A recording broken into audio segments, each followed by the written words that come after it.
It's April 14th, 2022. Welcome to the Benjamin Dixon Morning Show. We are covering all of the news from New York to Kiev, and we are breaking the news to you without breaking you. I am obviously on location. This morning, we are going to start as we always start. We like to root what we do here in Black history. So, hey, Google, what happened today in Black history?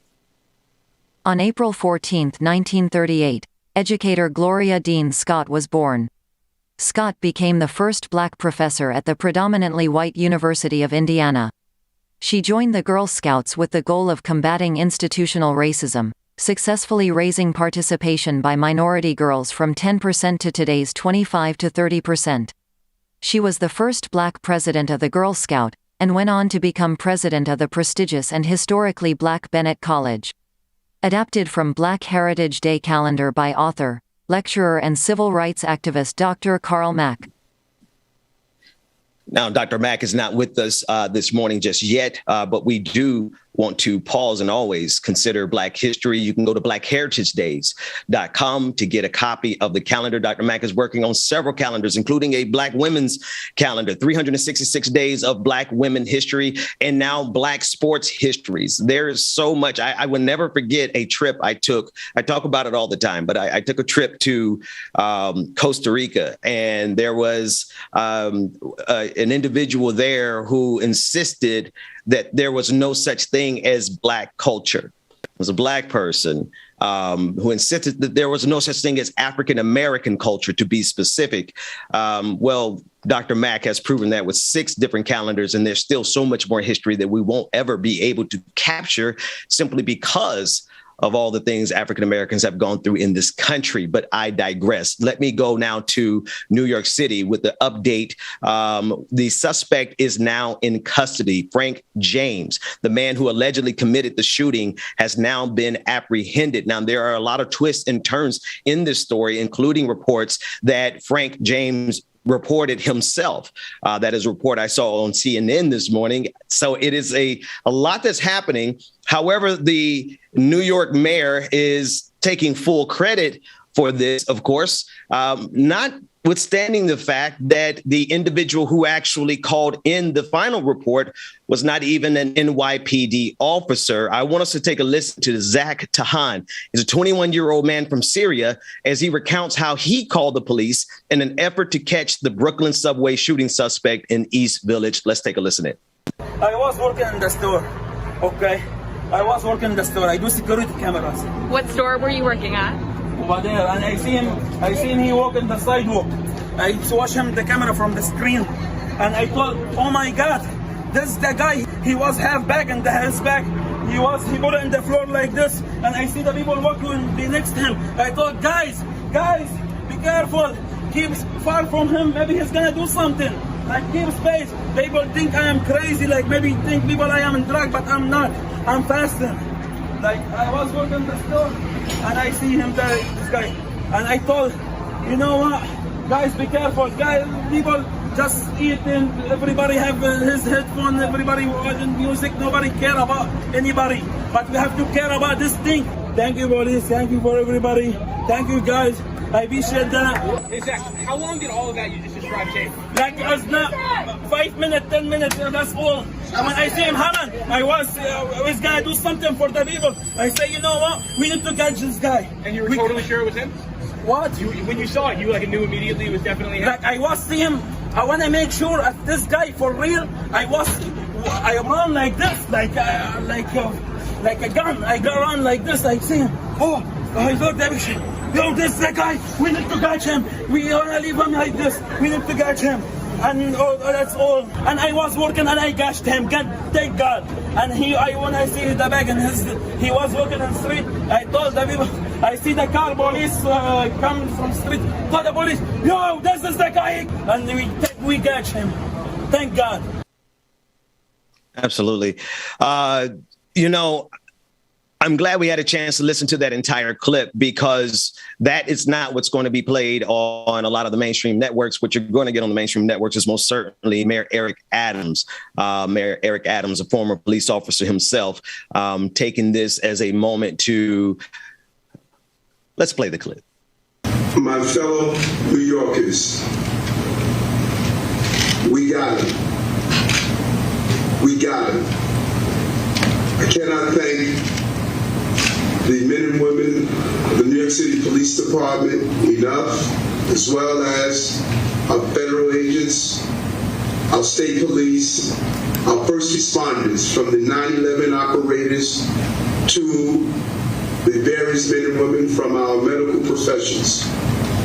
We got him and said to New Yorkers, we're going to protect the people of this city and apprehend those who believe they can bring terror to everyday New Yorkers.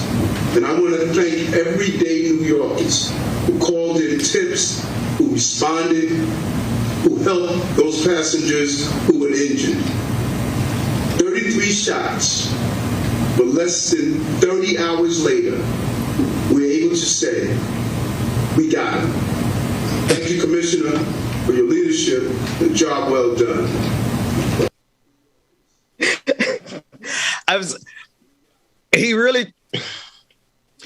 Listen, for anyone who may not be up to date, Mayor Eric Adams is not a good person. He has decided to cast himself as the villain in this narrative. And so when I see him there trying to evoke a Obama-esque moment, we got him. Ladies and gentlemen, we got him. No, you didn't get him.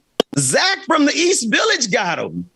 The NYPD did not get this guy. Therefore, and this is really important. This is not just to drag Eric Adams and his silly behind or NYPD and their fatuousness with if somebody could give me the image, I would never let people forget the image of these police officers, NYPD bragging about stopping a diaper heist.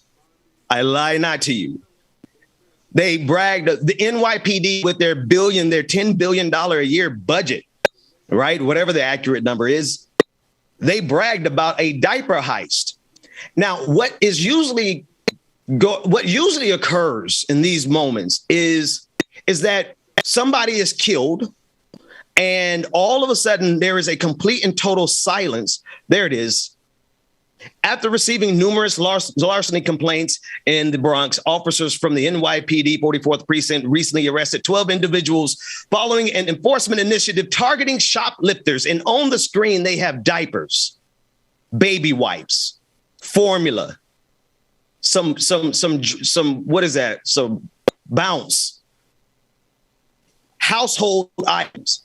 What normally happens, you could put Eric Adams back on the screen. What normally happens in these instances is that someone is killed and therefore no one is allowed to say anything about the increase in spending on the police state. Because that's what Eric Adams was really hoping for here. We got him. No, you didn't get him. And out of the 10, I think I read somewhere that there's over 10,000 cameras in that vicinity. And those were the only 3 cameras that did not work. The 3 cameras that involve this individual. Red flag, even if it's not a conspiracy, it's most certainly telling us that we are wasting our money on the police state. If you don't want to abolish the police, like me, if you don't want to defund the police, which is the pretty moderate position, we are going to demand that you audit the police, because I think you need to give a raise to Zach. Send a check to Zach for catching this guy, because the NYPD did not. What the NYPD was busy doing was put it back on the screen. While the NYPD was making a bust of people who were stealing diapers, who were stealing baby formula, people so desperate that they are stealing household needs. While the NYPD was doing that, Zach was the one actually apprehending and turning in the suspect. Now, there's a whole nother layer to the story. We've talked about it very briefly. The fact that the shooter, the suspect himself, called in himself. We'll get more details on that as we go. But I want to be sure that we're clear about this. Under no circumstances should this be allowed to be used as a football by that goofball in New York City by the name of Mayor Eric Adams to get more money for the NYPD when they can't even keep functioning cameras when we need them the most. And while Zach from East Village is the one saving the day, NYPD is out stopping people from stealing baby formula. And if they happen to get a drug heist, it's like, what? A pound of weed. Congratulations. You stopped someone from getting the munchies. Moving on. Mask mandates return as COVID surges again. This is, believe it or not, this is part and parcel for all of the other madness that we're dealing with this morning. Johns Hopkins is releasing some new stats. The new XE variant is a so-called recombinant or mix, which is not uncommon, of two earlier Omicron strains, BA1 and BA2. 1,125 cases of XE have so far been detected in the UK, almost double the previous count, according to the latest statistics from the UK Health Security Agency. The variant has also been detected in Thailand, India, and Israel. It is suspected that the latter Israeli cases may have developed independently. That's interesting. The U.S. has not yet reported any XE cases. Early estimates suggest XE may be more transmissible than earlier strains, having so far demonstrated a slightly higher growth rate than its predecessor. Experts say to expect the wane in severity even as it spreads more easily. This is our hope. I wanted to at least get that last piece, and that is from CNBC. The hope is that as this becomes more contagious, that it wanes in severity. However, there's still so many people in this country who simply refuse to get the vaccine, that we're going to continue to see the mutation of this virus. And it is not guaranteed that it's always going to transmit or mutate into something milder. There is a false assumption amongst, I don't know, right? I want to say lay people, but it's also bad information coming to us, quite frankly, from the CDC. It's very difficult to get a hold of what is accurate now because the standards of reporting have been adjusted in the middle of a pandemic. But so long as there is a vast amount of our population, particularly here in the United States, but across the globe, we can't finish this conversation without talking about the vaccine apartheid that is happening. The fact that we have Americans in the United States who refuse to get the vaccine, yet we hoard the vaccine here, so much so that vials of vaccines have gone to waste. Meanwhile, across the ocean, the African Union is begging, pleading, not empty-handed. They're willing to pay. This is the absurd thing. Members of the African Union made it clear, and David, you know the clip that I'm talking about. If you could get it, that'd be great. They made it clear that they are not asking for a handout. They had money to purchase the vaccine. So long as there is an apartheid on the vaccine, which means that basically anyone in the quote unquote first world, anyone protected by the empire, you can get the vaccine. But the idiocy, the absurdity of this empire internally is such that you have a percentage of this population that refuses to get vaccinated. And so while we have good vaccines wasted on idiotic people, we have vaccines that are not being sent abroad. And now we have the situation where it is spreading. It is spreading, and we could have stopped this from mutating, but we chose not to because we chose to put profits first, and we chose to put the idiocy of the Neanderthal tribe first. Those people who simply refuse to get the vaccine because QAnon told them not to, or because somebody on the right wing told them that it had some type of tracking device, right? Remember, we spent a very good portion of this pandemic trying to debunk whether or not the mark of the beast was in the vaccine. Okay, I just want to be clear that when I say the Neanderthal tribe, that there is a strain of people among us that I don't know if they have the intellectual capacity to actually have a consciousness. And those are the same people who are spreading conspiracy theories now about every single thing. Meanwhile, they're requiring us to ignore the very true fact that there are thousands of people dying every single day from this very real pandemic. They want us to ignore the fact that we realize that there is an actual coup happening in this country because people are so upset that their Führer, Donald Trump, lost the election. Now they're willing to overthrow this entire democracy. They need us to ignore our lying eyes.